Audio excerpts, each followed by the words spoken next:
Reformasi gereja merujuk pada gerakan besar yang terjadi pada abad ke-16 di Eropa Barat, yang mengubah lanskap agama dan sosial. Reformasi ini dipimpin oleh beberapa tokoh penting, termasuk Martin Luther, John Calvin, dan Huldrych Zwingli. Gerakan ini menghasilkan pembaharuan dalam teologi, organisasi gereja, dan praktik keagamaan, serta menyebabkan terbentuknya denominasi-denominasi baru di dalam agama Kristen. Berikut adalah sejarah singkat reformasi gereja. 1.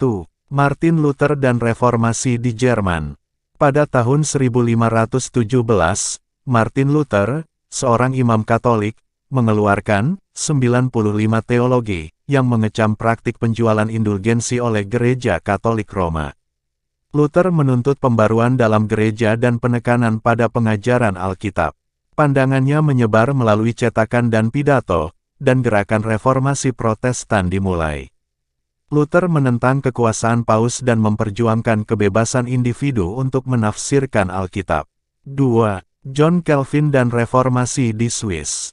John Calvin, seorang teolog Prancis, memainkan peran penting dalam reformasi di Swiss. Dia menyebarkan ajaran reformasi melalui tulisan-tulisannya dan mempengaruhi pendirian gereja-gereja reformasi di Swiss, terutama di kota Jenewa. Calvin menekankan konsep teologi predestinasi, otoritas Alkitab, dan moralitas yang ketat. 3. Huldrych Zwingli dan reformasi di Swiss. Huldrych Zwingli adalah seorang pendeta dan teolog Swiss yang memulai gerakan reformasi di Zurich, Swiss. Zwingli menekankan pentingnya memurnikan ibadah dan membuang praktik-praktik yang tidak sesuai dengan Alkitab. Dia menolak praktik pemujaan berhala, seperti keberadaan gambar dan patung dalam gereja. 4. Pengaruh gereja Inggris. Raja Henry ke-8 dari Inggris juga memainkan peran dalam reformasi gereja. Dia tidak setuju dengan Paus karena menolak memberinya anulasi pernikahan. Akibatnya, Henry ke-8 memisahkan gereja Inggris dari kekuasaan Paus pada tahun 1534 dan mendirikan gereja Inggris yang merdeka, dengan dirinya sendiri sebagai kepala gereja. 5. Perang agama. Reformasi gereja menyebabkan perpecahan dalam agama Kristen. Konflik bersenjata terjadi di banyak negara Eropa antara umat Protestan dan Katolik dalam apa yang dikenal sebagai perang agama. Perang agama ini berlangsung selama beberapa dekade dan mengakibatkan perubahan politik dan agama yang signifikan di Eropa. 6. Dampak jangka panjang. Reformasi gereja memiliki dampak jangka panjang yang melampaui bidang agama.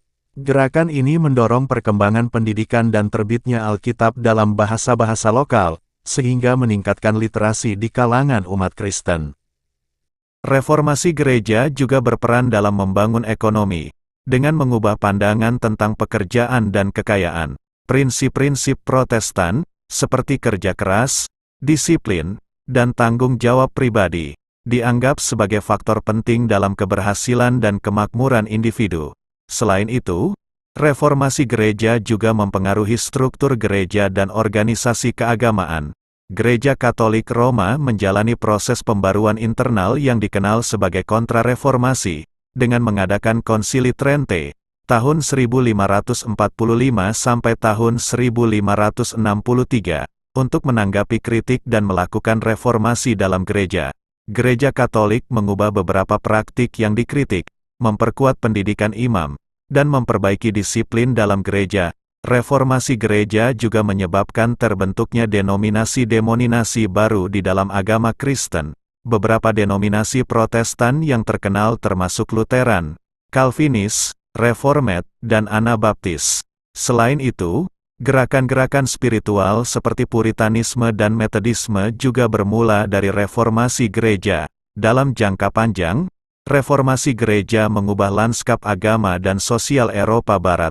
Reformasi ini membuka pintu bagi kebebasan beragama, mengurangi kekuasaan absolut gereja, dan mendorong perkembangan pemikiran teologis dan intelektual yang baru. Reformasi gereja menjadi salah satu peristiwa penting dalam sejarah Eropa dan memainkan peran penting dalam pembentukan dunia modern yang kita kenal saat ini.